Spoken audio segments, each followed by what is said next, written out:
Chapter 23. The Ebb-tide runs.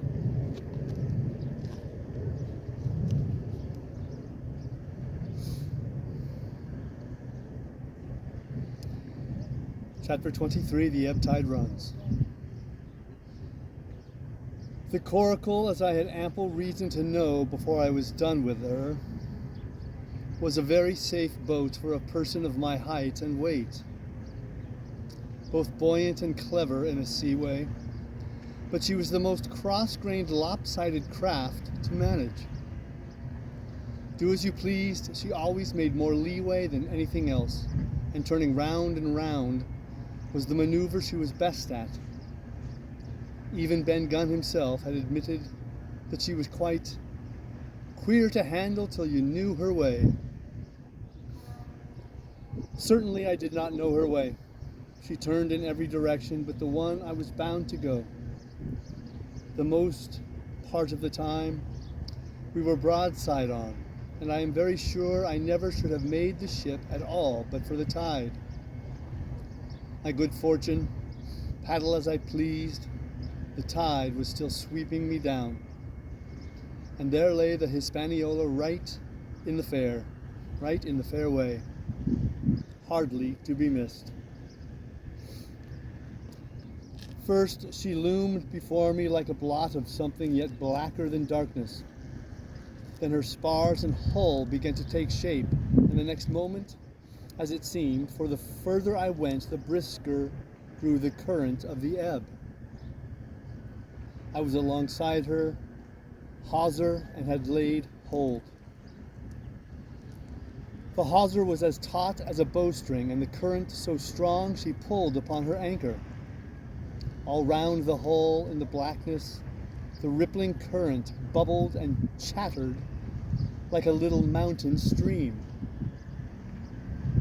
One cut was my sea gully, and the Hispaniola would go humming down the tide. One cut with my sea gully. So far, so good. But it next occurred to my recollection that a taut hawser, suddenly cut, is a thing as dangerous as a kicking horse. 10 to 1.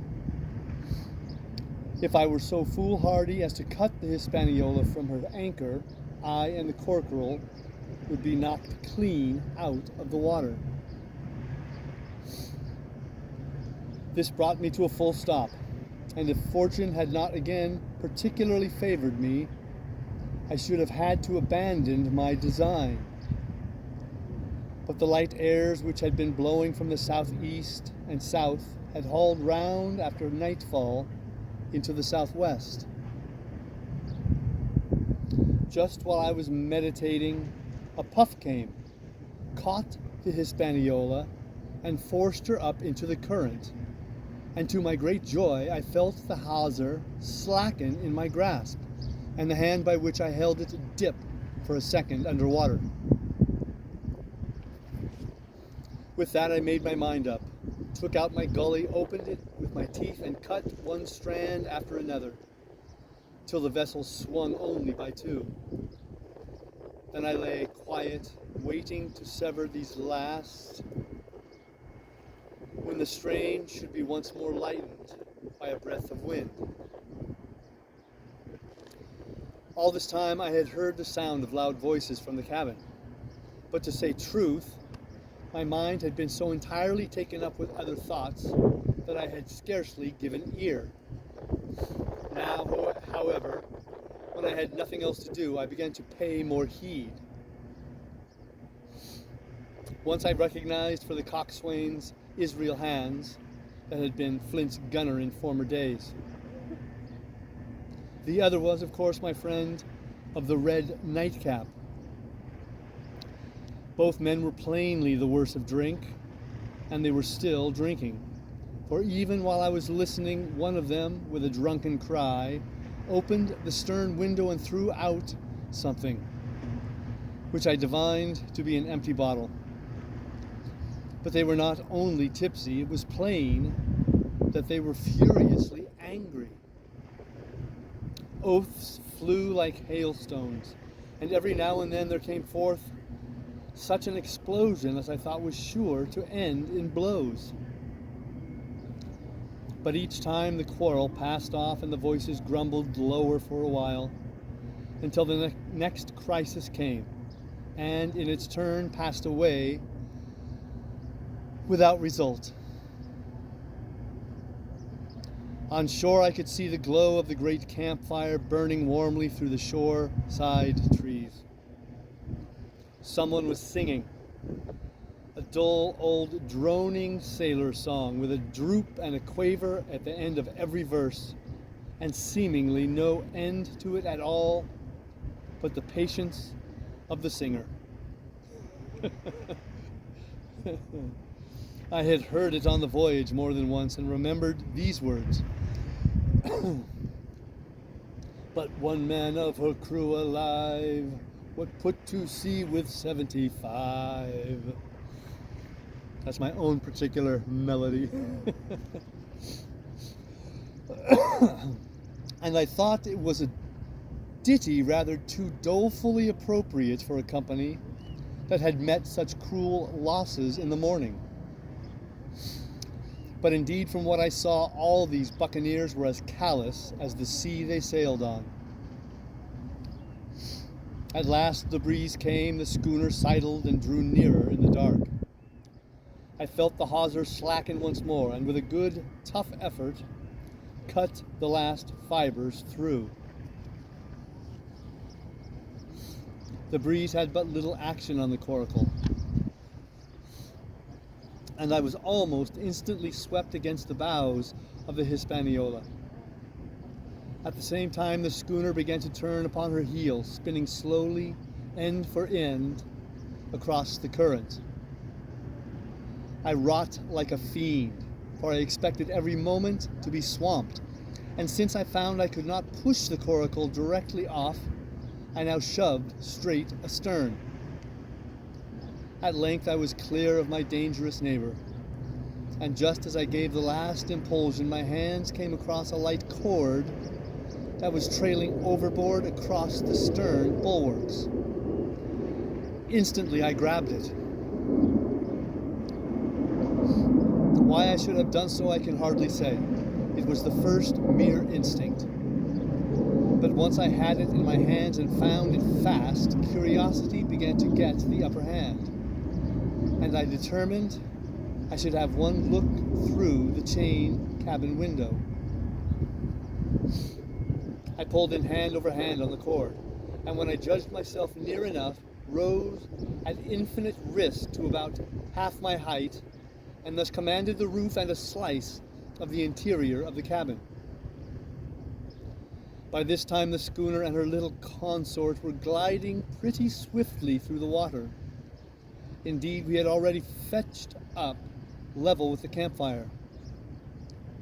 The ship was talking, as sailors say, loudly, treading the innumerable ripples with an incessant weltering splash, and until I got my eye above the windowsill, I could not comprehend why the watchman had taken no alarm. One glance, however, was sufficient. It was only one glance that I durst take from that unsteady skiff. It showed me Hans and his companion locked together in deadly wrestle, each with a hand upon the other's throat. I dropped upon the thwart again, none too soon, for I was near overboard. I could see nothing for the moment but these two furious and crimsoned faces swaying together under the smoky lamp, and I shut my eyes to let them grow once more familiar with the darkness. The endless ballad had come to an end at last, and the whole diminished company about the campfire had broken into the chorus I had so often heard. 15 men on the dead man's chest, yo-ho-ho, and a bottle of rum. Drink and the devil had done for the rest, yo-ho-ho, and a bottle of rum. I was just thinking how busy drink and the devil were at that very moment in the cabin of the Hispaniola, when I was surprised by a sudden lurch of the coracle. At the same moment she yawned sharply and seemed to change her course.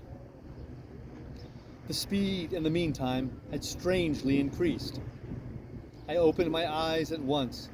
All round me were little ripples combing over with a sharp, bristling sound and slightly phosphorescent. The Hispaniola herself, a few yards in whose wake I was still being whirled along, seemed to stagger in her course, and I saw her spars toss a little against the blackness of the night. Nay, as I looked longer, I made sure she also was wheeling to the southward. I glanced over my shoulder, and my heart jumped against my ribs. There, right behind me, was the glow of the campfire. The current had turned at right angles, sweeping round along with it, the tall schooner, and the little dancing coracle, ever quickening, ever bubbling higher, ever muttering louder, it went spinning through the narrows for the open sea. Suddenly the schooner in front of me gave a violent yaw, turning perhaps through 20 degrees, and almost at the same moment one shout followed another from on board. I could hear feet pounding on the companion ladder, and I knew that the two drunkards had at last been interrupted in their quarrel, and awakened to a sense of their disaster. I lay down flat in the bottom of that wretched skiff, and devoutly recommended my spirit to its maker. At the end of the straits, I made sure we must fall into some bar of raging breakers, where all my troubles would be ended speedily. And though I could perhaps bear to die, I could not bear to look upon my fate as it approached.